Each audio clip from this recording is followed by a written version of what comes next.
रातांब्यापासून कोकम, कोकमाचा आगळ आणि कोकम सरबत आज तिन्ही रेसिपी आपण बघणार आहोत. कशा बनवायच्या. थोडे रतांबे आणलेत मी, अर्धा किलो जेमतेम रतांबे असतील फक्त रेसिपी बनवण्यासाठी.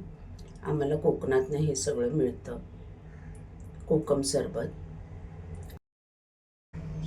अर्धा किलो रतांबे. मुंबई तिथे बाजारात रस्त्यावर काही कातकरी बायका घेऊन बसल्या होत्या. 50 रुपयात मला एवढे मिळाले. ते स्वच्छ धुवून फुसून घ्यायचे आहेत, कोरडे करायचे आहेत. त्याच्यावरचा देठ काढायचा आहे. आता ह्याच्यातले ना छोटे छोटे जे आहेत ना वेगळे करते, कोकमासाठी वेगळे थोडे काढते. थोड्याचं मी कोकम सरबत बनवणार आहे. आता हे फोडून आहे ना ह्याच्या आतमधल्या बिया काढून घ्यायच्या. बियाचा पण उपयोग होतो. बियांपासून तेल कोकमचं म्हणजेच कोकम बटर बनवलं जातं आणि ते अतिशय महाग विकलं जातं आणि स्किन प्रॉडक्ट त्याच्यापासून बनवले जातात. मी बिया सध्या उन्हात खडखडीत सुकवायला ठेवल्या. थोड्या बिया आहेत, त्याचं पण मी ट्राय करणार आहे कोको बटर कसं बनवायचं आणि तयार होतं का. आता सगळ्या पहिल्या ना बिया काढून घेऊया. बिया काढून एका चाळणीत ठेवल्यात.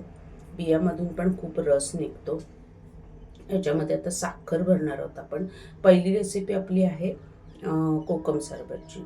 तर त्या बिया काढल्यानंतर त्याच्यात आतमध्ये दाबून जेवढी भरता येईल तेवढी साखर भरायची आहे. सगळ्या भरून घ्यायच्या. सिंपल आहे हे, काही खूप हे झंझटवालं काम नाही आहे.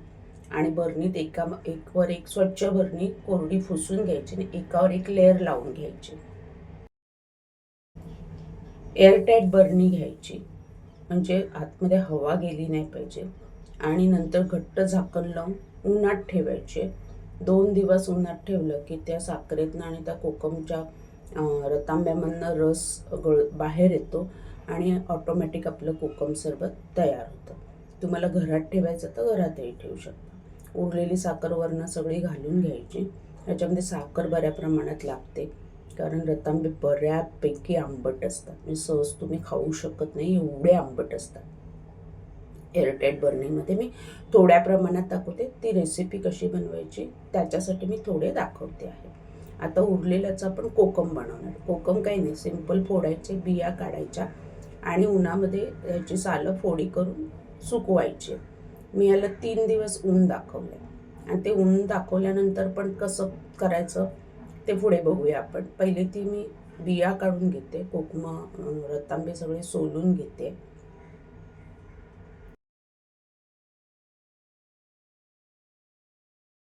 बिया काढताना सुरी वगैरे वापरायची गरज नाही, हातानेच फोडायचे. हे थोडे लाल रंग कमी आहे मुंबईकडचे. गावाकडचे असे टप्पोरे छान लाल लाल भडक रंगाचे येतात आणि थोडे अर्धे कच्चे आहेत. पण मी पिकायला ठेवले असते तर ते पिकलेले जे दुसरे होते ना मोठे ते खराब झाले असते. म्हणून मी तुम्हाला रेसिपी दाखवण्यासाठी हे करते आणि परफेक्ट सगळं आपलं झालेलं आहे. बिया मी एका चाळणीत काढून घेतल्या. त्याच्यात मीठ घालायचं. जेवढ्या बिया असतील त्याचा अर्ध तरी मीठ, म्हणजे मीठ भरपूर पाहिजे. बियांमध्ये मीठ घातलं की पाणी सुटतं आणि मग ते खाली जमा होतं. त्याला आपण आगळ बोलतो. आणि आता कोकम बघा, एक पूर्ण दिवस उन्हात दाखवली आहेत, सुकवली आहेत. संध्याकाळी आता घरात घेतले. आता बियांचं जे पाणी आलंय ना आगळ, त्याच्यात ही कोकम आपण रात्रभर भिजत ठेवायचे आहेत आणि परत दुसऱ्या दिवशी ती उन्हात सुकत घालायची आहे. त्या बियांचं छान असं हाताने चोळून पाणी काढून घ्यायचं आहे. आणि थोडं हवं तर पाण्यामध्ये धुवून घेतात बरेच जण. मी घेत नाही. प्युअर आगळ हा घट्टच असतो एकदम, मधासारखा. मधापेक्षा थोडा पातळ.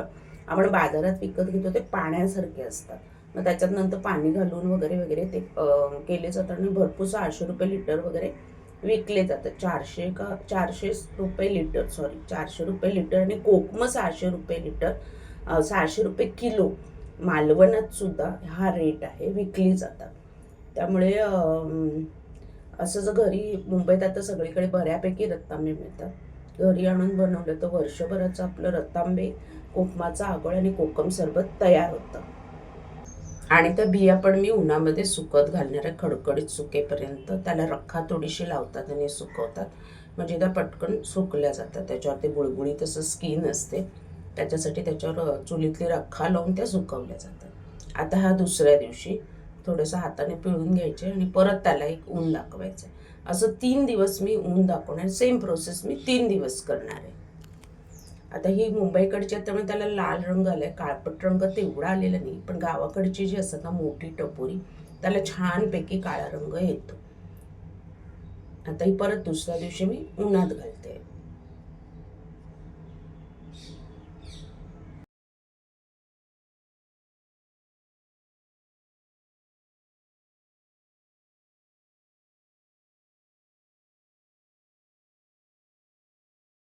एवढ्या सगळ्यातनं बघा एवढी कोकमं आणि आपला एवढा आगळ तयार झालाय. अर्धा किलो रतांब्यामधनं म्हणजे 4-5 किलो आणली तर तुमचं बऱ्यापैकी कोकम सरबत, कोकम आणि आगळ तयार होतो वर्षभर वापरण्यासाठी. आणि 50 रुपयात अर्धा किलो, 100 रुपये किलो, म्हणजे 500 रुपयात तुमच्या एवढ्या सगळ्या वस्तू तयार होतात.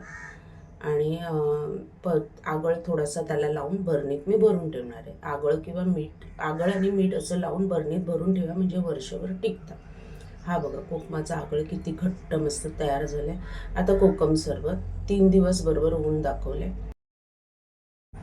आता ते गाळून घ्यायचे. आतमधले रतांबे हाताने छान असे दाबून पिळून घ्यायचे. का झालं आपलं कोकम सरबत तयार. पहिलं गाळून घेऊया. माझं अर्धा ग्लास तरी कोकम सरबत ह्याच्यातून मला मिळाले. आणि जे आपण पिळून घेतोय ना त्याला एक छान गोड रंग येतो. ते झालं गोड कोकम. ते थोडंसं एक ऊन दाखवून आहे ना तुम्ही एका बरणीत भरून ठेवा, वर्षभर राहतं. ॲसिडिटी, ढेकर येत असतील, आंबट गरगरल्यासारखं होत असेल तर ते गोड कोकम तोंडात घातलं ना तोंडाला चव पण येते आणि पित्ताचा त्रास पण अजिबात होत नाही. उलटी मळमळ होत असेल तर हे सगळे उपयुक्त थंड प्रकारात येणारे कोकम सरबत, गोड कोकम, आगळ प्रकार आहेत. आणि औषधी, नैसर्गिक आणि बिनखताचे. रतांब्यांना खूप खत वगैरे घालावं लागत नाही. मोठी मोठी कोकणात झाडं असतात. आपलं कोकम सरबतही तयार आहे, थंडगार. जेवढं हवं तेवढं घ्या आणि त्याच्यात थंडगार पाणी घालून आस्वाद घ्या कोकम सरबताचा.